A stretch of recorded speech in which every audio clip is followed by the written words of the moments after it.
Buenas tardes, somos del número de grupo 197. Vamos a dar inicio a nuestros IPAs de socialización en cuanto a educación, familia y comunidad, teniendo como referencia las cuatro preguntas que se nos indican en la guía de aprendizaje, las cuales son cuatro. Para dar inicio a este encuentro y que sea más dinámico y que tenga un hilo conductor, vamos a hablar primero qué opinamos cada una en la relación de la estructura de familia en cuanto a la educación. Eh, Quiero empezar yo para que vayan arrojando sus ideas y tengamos un orden listo. Yo considero que a ver, la estrategia de educación, familia y comunidad, pero sobre todo de familia, tiene que ser estructurada dentro del plan de trabajo o PI de las instituciones. ¿Por qué? Porque como bien saben, a las chicas que están en práctica, las que ya son docentes o las que estamos un poquito más avanzadas, entendemos de que la familia no se puede excluir del PI del colegio o de la institución. ¿Por qué? Porque dentro de los decretos que están avalados pues, por el Ministerio de Educación, sobre todo el decreto 0459, se exige que la familia sea como el pilar fundamental de la educación.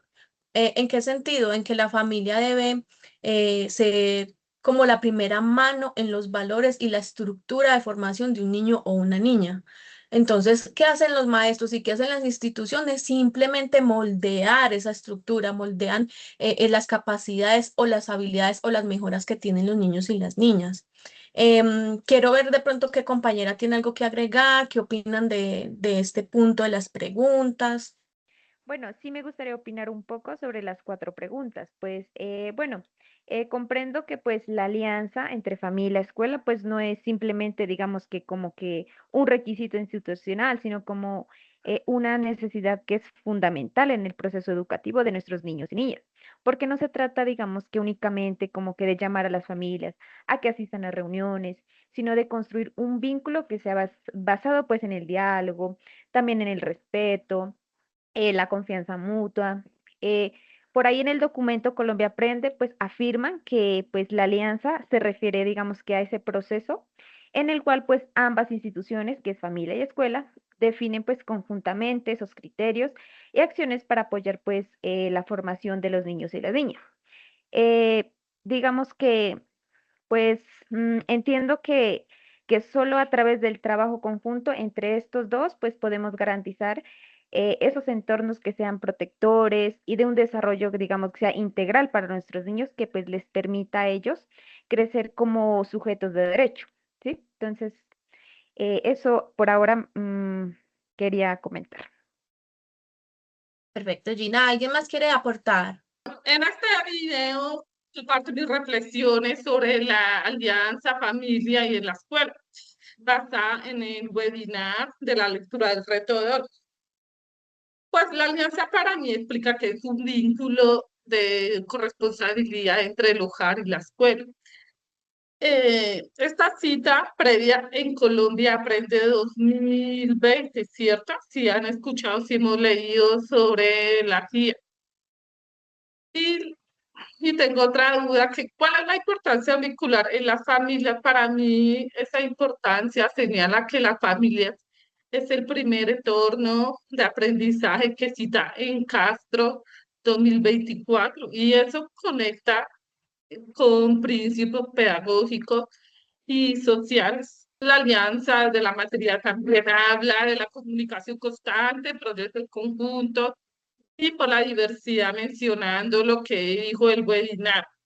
Pues para mí la reglamentación que hemos estudiado según las preguntas orientadoras explica el decreto 0459/2024. Esto resalta que las familias deben participar activamente en el PEI.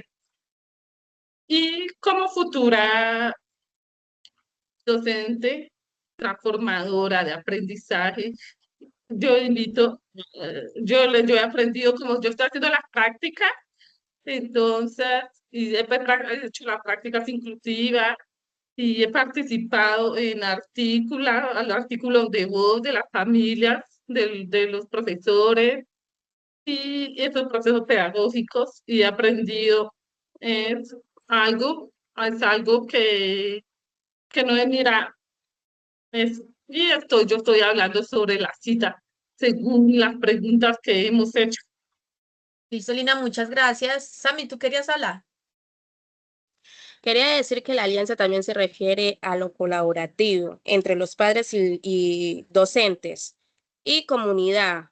¿Por qué? Porque esto da una potenciación de aprendizaje en el desarrollo integral de los niños, logrando mejorar un aprendizaje, valga la redundancia, tienen un rendimiento académico bien alto en cuanto a la lectura y la escritura. ¿Por qué motivo? Porque hay niños que tienen un aprendizaje bien bajo y otro bien alto en los temas de la lectura y la escritura. En cuanto a la estrategia también de la comunicación, es constante tener un espacio, un diálogo entre los niños, sentarse con su familiar o docente para que puedan tener una actividad conjuntas que fortalezcan su relación entre los padres y los docentes. También puede ser una práctica activa, que los niños se sientan motivados con los docentes en cuanto a en cuanto a su rendimiento, porque ellos pueden participar en tanto en Creo que lo que tú estás queriendo decir es que el actor fundamental para la integralidad de la educación se basa en los padres de familia y los acompañantes para que en un conjunto de conceptos toda la institución funcione en pro pues, de la educación del niño, ¿cierto? sí. Ok, muchas gracias. Lady, ¿tiene algo para aportar? Como última opinión, pues considero que la alianza familia-escuela pues debe ser una estrategia en la cual la familia debe involucrarse para fortalecer los lazos de comunicación con los niños, pues muchas veces como familiares dejamos todo el trabajo hacia los docentes. Actualmente se está manejando así y no se debe, pues porque ese es un trabajo en equipo. Es decir, los familiares aportan para que el docente pueda llevar una estructura formativa en la cual pueda contribuir y colaborar efectivamente en el desarrollo de aprendizaje de cada estudiante. Esa sería como una opinión como para generalizar de pronto los puntos de vista de cada una de mis compañeras.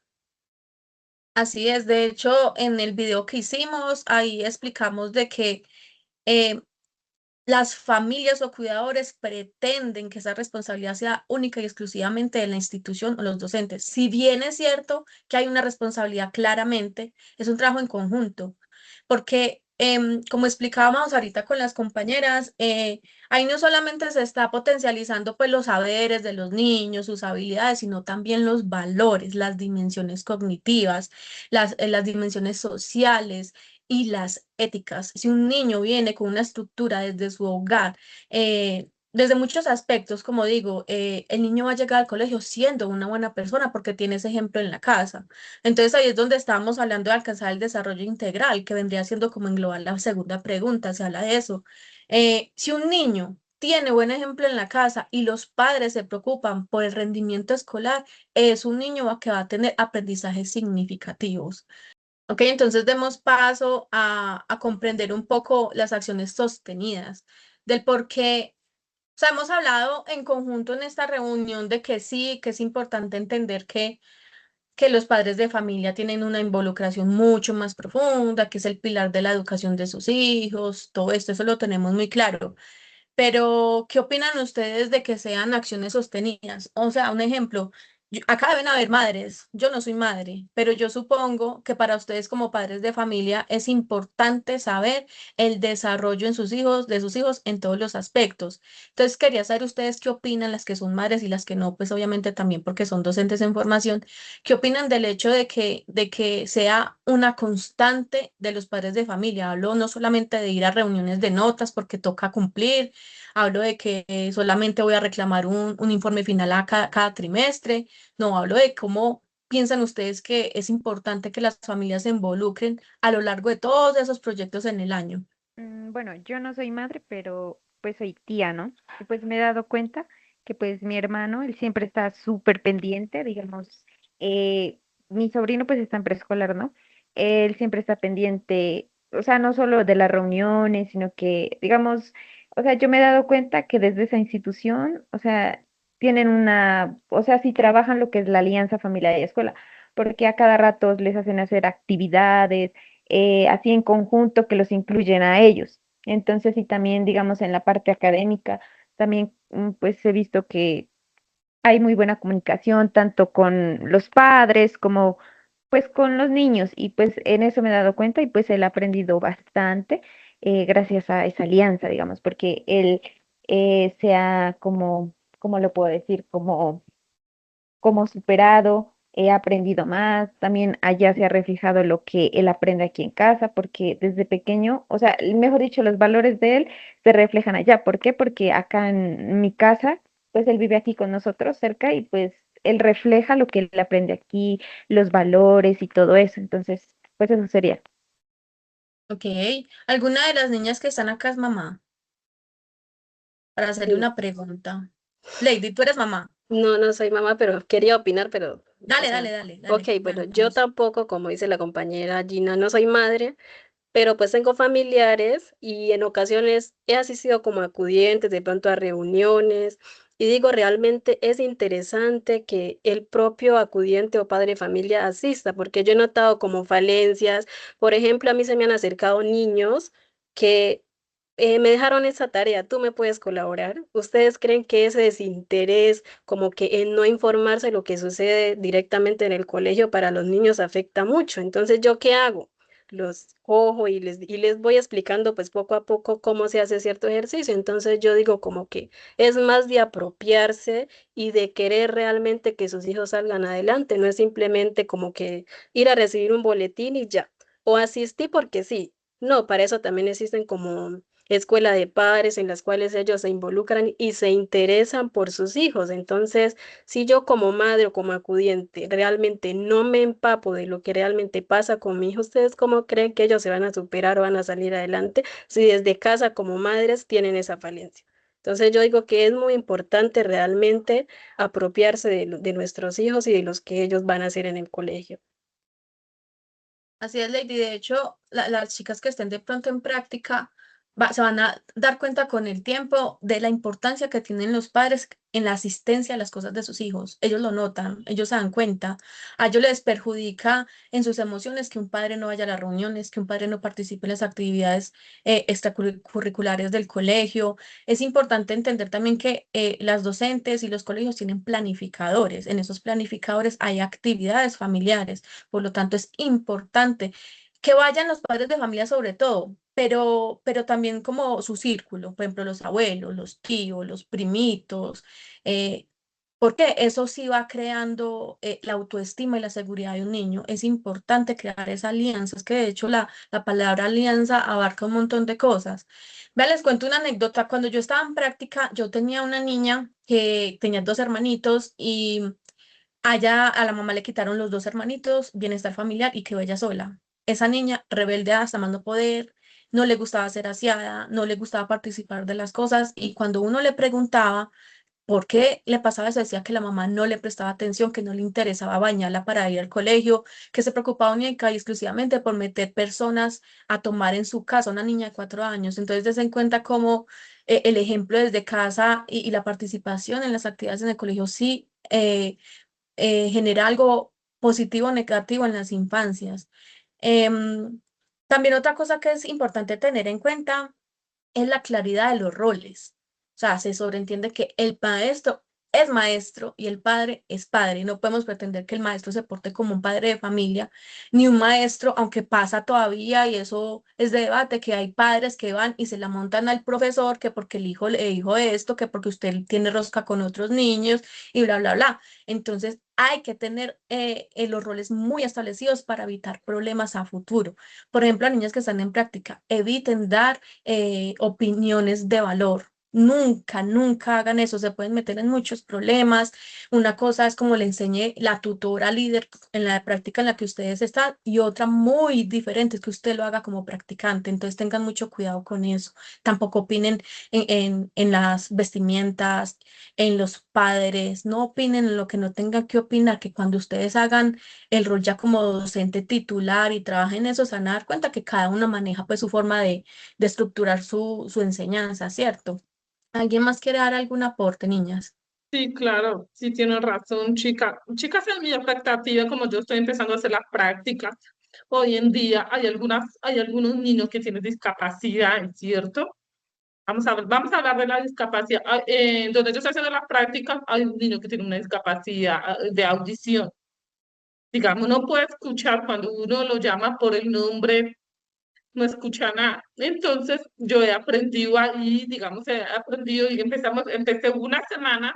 Entonces, lo que yo he aprendido es cómo entender a los niños que sufren de discapacidad, que sufren de dificultades, y sabiendo que cuando yo lo llamo, no me escucha. Entonces, para que yo lo entienda y ponga atención, yo me le acerco y le toco el hombrecito, así me va a entender. Pero a veces a mí me dificulta como un poquito de tristeza porque a veces hay niños normales, niños discapacitados y ahí uno no entiende lo que siente. Entonces yo me acerqué a ese niño, entendí como no le hace caso a la profesora, a otro profesor no le hace caso. Pero cuando yo me acerqué, él empezó a hacerme caso porque yo sentí lo que él quería decirme, porque hay algunos profesores que no sienten lo que está sintiendo ese niño, lo que él piensa, lo que él calla, eso, porque a veces lo importante es que cada niño necesita atención, necesita que le regalemos atención, que lo ayudemos, que lo comprendamos. Meli, te quería preguntar, eh, tú dices que tú tienes un niño con discapacidad auditiva y que tú has intentado hablar con él, pues con lo que tú crees que está bien, porque tú estás en el proceso de formación, tú estás en práctica y primero es observando, ¿cierto? Tú te das cuenta las dificultades, las habilidades de los niños observando, pues es lo primero que hacemos. Te quería preguntar, ¿tú de pronto sabes cómo se involucra en verdad la familia con él? O sea, ¿tú cómo ves la relación de la mamá con él cuando lo recoge?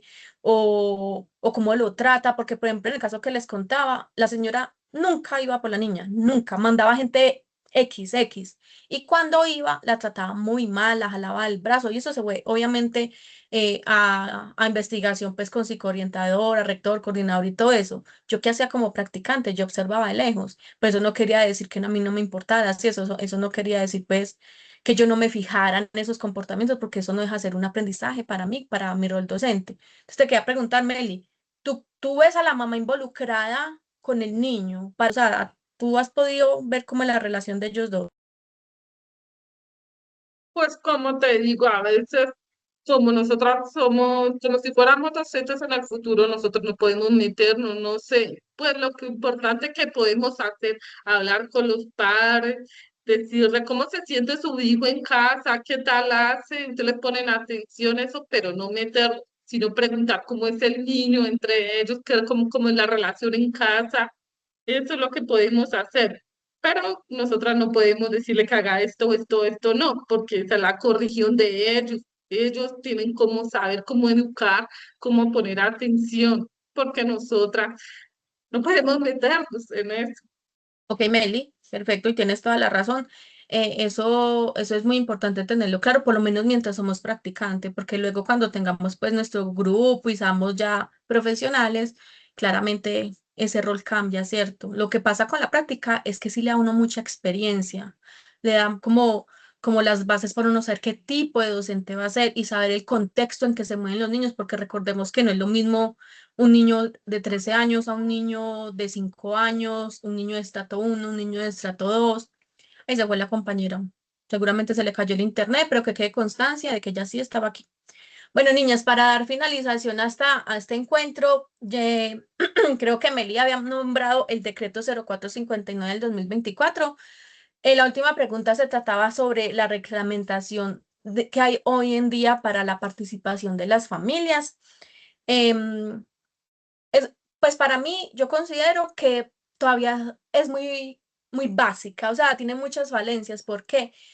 Porque si bien hay un decreto que exige que las familias sean participantes y que se involucren mucho más en la educación de sus hijos, en colegios públicos, privados, etcétera, yo sí siento que hay muchas falencias, porque hasta apenas el año pasado como decreto se están hablando de las emociones, o sea, de escuchar al niño, de escuchar sus deseos, de escuchar sus opiniones. Entonces, eh, aunque las generaciones cambian y eso lo sabemos que el ser humano evoluciona y a medida que evoluciona el ser humano, pues evolucionan las tecnologías y todo eso.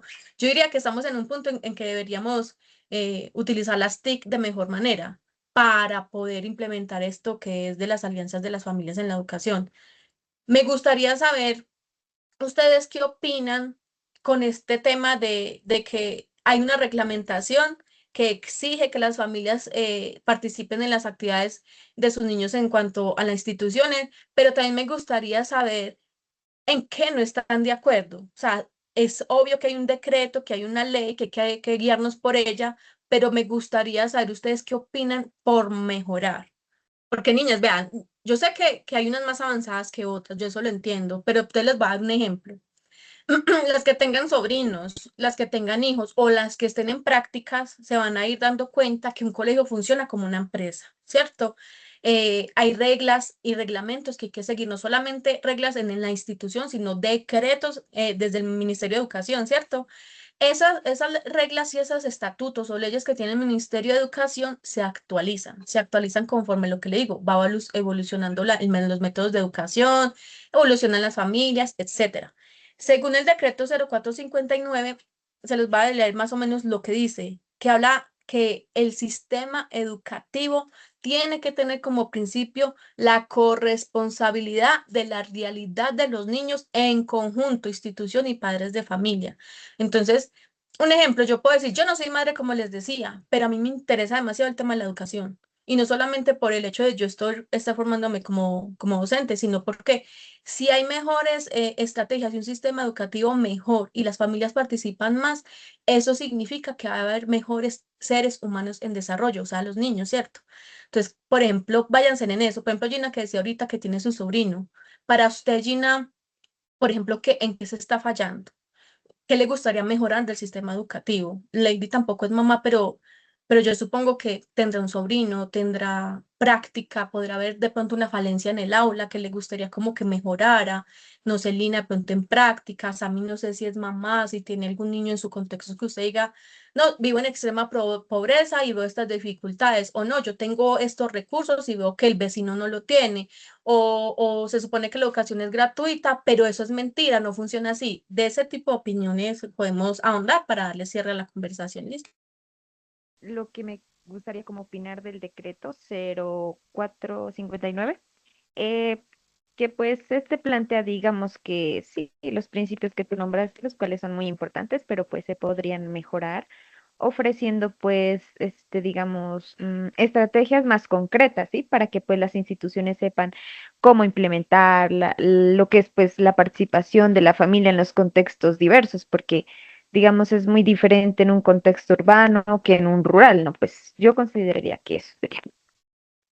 Sammy, yo te quería preguntar, como este decreto habla de la diversidad y la corresponsabilidad, yo te quería preguntar en tu contexto, en la zona donde tú vives, ¿cómo es la educación? O sea, si hay acceso a la educación, hay un tema de inclusión. Bueno, en la comunidad que yo vivo, digamos, la educación no se da como tal. ¿Por qué? Porque acá los docentes tratan muy feo a los alumnos.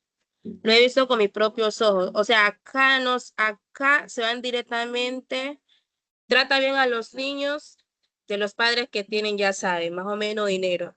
A los que son discapacitados, por ejemplo, que tienen síndrome de Down, porque acá hay unos que tienen eso.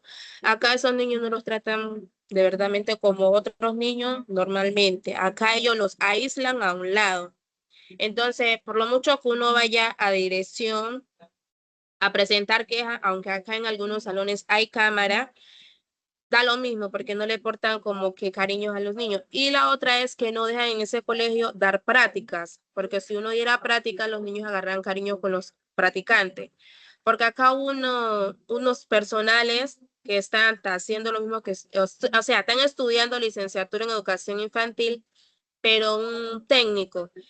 Y fueron a pedir permiso a ese colegio para ver si le daban, digamos que ese permisito para hacer prácticas en los salones que hay esos niños con esa discapacidad y no se lo dieron. ¿Por qué motivo? Porque no quiere que nadie se acerque a los niños, solamente a los niños discapacitados. Y entonces dijeron que eso no era correcto porque todos somos seres humanos y todos nos podemos reunir capacitados con los niños que de verdad somos al 100%, los niños obviamente se van a sentir igual que los otros. Entonces acá pues hubo un enredo por eso y pues digamos que ahorita sí están uniendo a los niños, pero no quieren que hagan práctica en esos salones porque ellos saben que al ser práctica en esos salones van a demandar a los docentes por lo que están haciendo. Digamos que en esta zona que nosotros vivimos es una zona roja. Bueno, Sami, lo que tú dices es una realidad de este país. O sea, pueden haber muchos decretos y pueden haber muchas leyes, pero cuando el sistema educativo es precario y hay mano negra ahí metida y hay rosca y hay un montón de cosas, es muy difícil pretender trabajarlo. Yo estaba trabajando en un proyecto, de hecho, tenía que ver con lo que Sami estaba diciendo, del tema de que la inclusión no la pide nosotros la universidad como punto de partida para nuestra carrera, pero nosotros, ¿cómo hacemos para aplicar la inclusión o la diversidad en los contextos educativos, sobre todo en la práctica in situ, si ni siquiera nos la dejan hacer? O sea, yo hice mi práctica en un en una sede provisional y era una discoteca. O sea, no era ni siquiera un colegio, era una discoteca. Entonces, imagínense cómo era dar clase ahí. Era difícil, no había zonas verdes, no había nada que hacer. Entonces, yo sí quería hacer mi práctica muy bien, pero cuando el contexto educativo y el sistema educativo no me da las herramientas, a mí me toca inventar, ¿cierto? Entonces, lo que decía Sami, no dejan hacer prácticas, pero por el hecho de que nadie cuenten cómo están haciendo las cosas allí, que no se den cuenta las autoridades competentes de que hay violencia, de que hay maltrato, de que no hay inclusión. Entonces, yo diría que el decreto 0459 sí, tiene unas bases y unos parámetros, pero es que llevarlo al hecho es otra cosa muy diferente. Lady, ¿tiene algo por aportar? Yo en cuanto a lo que le preguntaste a la compañera Sami de lo de la educación, pues acá es zona rural. Obviamente, pues de pronto no tiene comparación alguna con lo urbano. Por ejemplo, en muchas instituciones rurales se ve la deficiencia en, por ejemplo, el transporte, porque hay muchos niños que tienen que asistir a a la institución desde veredas. Entonces, a veces la gestión de localizar el transporte es complejo, a algunos les toca venirse caminando, otros en moto, bueno, diversidad. En cuanto a la inclusión, pues de pronto acá no se ve mucho esa parte de si los incluyen o los excluyen, no, porque la verdad no he visto como que de pronto algunos presenten inconvenientes o discapacidad, no, pero más que todo me baso es como, ¿por qué no apoyar a las instituciones que de pronto requieren o tienen esa necesidad en cuanto, no sé, de pronto ayudarlos en cosas técnicas, por ejemplo, regalarles útiles que de pronto proyecten algo innovador, como que simplemente lo dejan como en lo básico y no, como es rural, entonces dejémoslos a que ellos se defiendan como puedan. Entonces, como ese impulso, como esa base de que ayudemos a estas personas a que también salgan adelante y pues que aporten significativamente al aprendizaje de cada estudiante. Bueno, niñas, yo diría que para dar cierre a esto, en conclusión podemos decir de que si bien hay reglas y que hay decretos y que hay un montón de sistema educativo que bajo la ley suena coherente, la realidad es muy diferente. Hay mucha paridad. La paridad tiene que ver, por ejemplo, con el hecho de que si yo voy a enseñar matemáticas, debería también ayudarles a aprender, no sé, estadística, es un ejemplo. O si yo le enseño ética y valores, debo hablar de las emociones. Entonces, no, eso tampoco es real, porque es que, por ejemplo, en la práctica que yo les decía, los niños solo veían 5 clases: matemáticas, lenguaje, recreación, artística y música, me parece. Entonces ahí no estaban viendo lo de las emociones, no se veía otro tipo de conceptos que los decretos y las leyes exigen en la educación. Entonces yo creo que todas estamos de acuerdo de que no hay el tema de la inclusión, la diversidad, las oportunidades y la igualdad no existe por lo menos de una manera tan grande y tan positiva en este país. Lo que decía Lady es verdad. No es lo mismo la ruralidad que la urbanidad. Yo tengo, por ejemplo, yo vivo en urbano, yo vivo en la ciudad, pero yo tenía niños que se desplazaban de veredas muy lejanas y llegaban muy sucios, llegaban tarde, entonces ahí ya empieza a haber una deficiencia en la educación y en el sistema. Si existieran de verdad las leyes y que las entidades, la verdad, las hicieran respetar, no existirían las brechas del transporte, no existiría la brecha que dice Sami de que no pueden hacer las prácticas o que los niños no tienen acceso a la educación. Entonces yo creo, niñas, que con esto podemos dar por concluido pues nuestros IPAs, esperando pues que haya sido de sus afectos y de mi afecto el encuentro. Aquí estamos para aprender, para comunicarnos y muchas gracias por haber asistido, niñas. Muchas gracias, compañeras. A ustedes también, muchas gracias. Gracias, compañeras. A ustedes, niñas. Gracias, muchas gracias a todos.